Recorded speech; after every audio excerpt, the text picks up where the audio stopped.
Fantastic. Hi, Ricardo. Please take a seat. Let's get comfortable. You know, I was arguing earlier with with my friends from IKEA that can we not just stand because the furniture really is so comfortable, and we just want to make sure you also see that we're experiencing it ourselves, feeling right at home. But let's begin my Q&A. Ricardo, before the business stuff, before democratic design, what was your very first IKEA piece that you really brought home and said, I want this in my home? Tell me about your first IKEA piece. I think the first product from IKEA that I bought was probably 30 years ago. A lac table, a coffee table. Lac table. That I bought in Europe at that time. I think I paid something like 900 pesos. And today the price of that table I think should be 500 something pesos. So wow. It also shows a little bit what is IKEA doing with democratic design. Oh, fantastic. So even from years ago to now, it is something you can afford. That's what's lovely about it. Absolutely. Are you still using that lac table? It's still in my home back in Europe. Fantastic. That's longevity. Let's give that a round of applause. If you want to know what the lac table looks like, check out the IKEA website. Yes? Yes. Okay. Now, to talk about democratic design. In your own words, please, Ricardo, what is democratic design and why is it so important to IKEA? Democratic design is very close to our roots. We are a Swedish company. It's very close to our company culture and values. And it's the way that we develop the range. So democratic design, it's actually a mix of 5 different ingredients. Or 5 elements, pillars. Elements that are very connected to our own vision of creating a better everyday life for the many people. Those 5 ingredients are function, form, quality, sustainability, and low price. Or affordability. Affordability. Function, form, quality, sustainability, and affordability. Exactly. 5. So what does it mean? So function means when we had sometimes drawers underneath our beds for extra storage capacity for our customers. How you use it. How we use it. Quality could mean, for instance, a 25 years guarantee in our kitchens, something very unique also in our Filipino market. The form could mean the rounded shapes, the design that makes our pieces so beautiful, like we can see in this sofa. Sustainability could mean that we have a frying pan that actually is made with 70% of recycled aluminum. So how we take care of that. And then of course affordability is making all of that at prices so low that are accessible for the many people. For everyone, really. So again, see, simplifying, you might think, 5 elements, ang dami naman nun. But when you break it down, really, take a look at each piece that you probably are sitting on or you have an item on top of. Look at it. It checks the list. It looks great. It's used well. And yes, check out the price as well. Hey, I can bring this home, right? And when I'm done with it, it can still be of use somewhere. It was made with longevity in mind, and when I'm done with it, it can go somewhere still. So thank you. Now, out of these 5, form, function, sustainability, quality, and affordability, what are 2 elements that you find most inspiring and, to be real, most challenging to actually bring to life? Most inspiring and most challenging, exciting.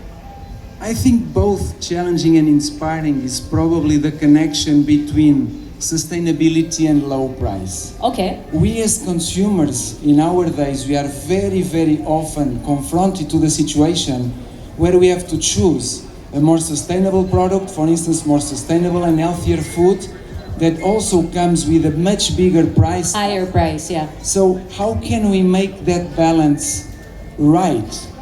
And we are always saying in IKEA something close to our hearts. Sustainability will only be a reality when it becomes affordable for the many people. So how can we combine the sustainability and the low price together? An example that I have in mind, it's a few years ago, perhaps 10, 12 years ago, when IKEA took the decision of removing all incandescent bulbs from the range. And started using? LED. So Yes. today, all the bulbs we use are LED bulbs because it's better for the consumer, a lower electrical bill, it's better for the planet. Those bulbs can live between 10 and 20 years long. So it's better for everyone. But the best is that we brought those LED bulbs for the price of an incandescent bulb. How cool is that? It's the same. It's the same. So how can we do that? Right? So we can do that by our techniques of production, by the design of our products. And that's why today we can buy 2 LED bulbs for 90 pesos, I think it is. It's outstanding. And may I point out, you use this in the IKEA factory or office or company itself. It's part of your operations, correct? It's part of the way we do things on a daily basis. So how do you make sure that sustainability is actually built into the products and not just, it's a great design, we already manufactured it. How do we make it sustainable? It's not just an afterthought. It's actually part of the process to make. How do you put sustainability in the products? I would say today sustainability is not really an option. It cannot be an option.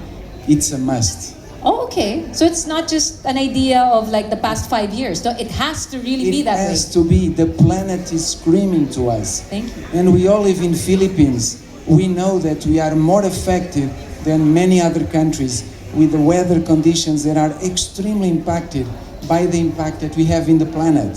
So it cannot be a choice. It's a must. And it's a must in our way of doing things, in the design of our products, in the way that we bring our range back to life. I would probably give a couple of examples of that. Like for instance, how do we choose the raw materials? Yes. How do we bring, I have in mind our Istat bags, 90 pesos, 30 pieces, to keep food in the fridge, to store food that we use from one day to another, also to save some money. 90 pesos only? 90 pesos, 30 pieces. But the best is the weight, the best of those bags. They are made of sugar cane. So they dissolve. They dissolve. That's the lower impact for the planet. So it's very important the way that we choose the raw materials. And it's only 90 pesos. Wow. Okay. But also the way that we build products to last longer in our consumers' homes, right? Our products, they need to live longer. And I have an example, and I just see some of our invitees sitting there. That clip-on sofa is actually made.